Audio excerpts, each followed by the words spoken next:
question number 3 was how it's happening that CGF works in a higher temperature.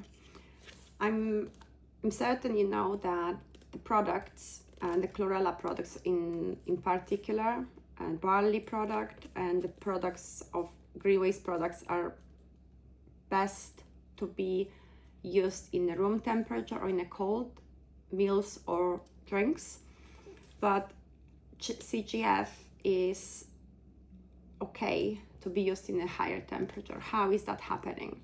So it is, of course, the question is coming from people being concerned that if they use it in a higher temperature, this is going to be damaging the properties of CGF, same as it would be damaging for chlorella, for example, when you pour hot water.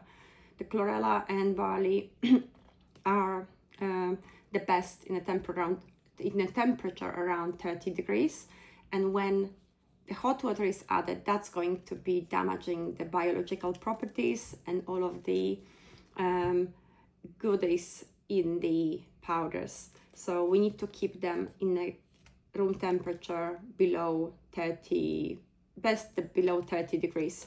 So the CGF, it's different because it doesn't lose all of the biological properties. It's not going to be less beneficial after mixed with hotter water.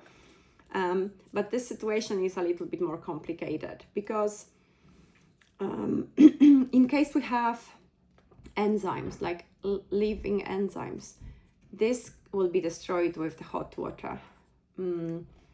This will be destroyed, and the structure of the proteins which are making the enzymes are made of will be destroyed. So the function of the enzyme, the biological function, will be lost. However, there is a group of the substances which would be okay for treating them with the hotter or higher temperature, and they are stable in higher temperatures. And CGF is exactly the example of situation which is stable in a higher temperature. So it's absolutely safe to use hotter water than 30 degrees. It is very stable in the high temperature because it contains nucleotides and peptides.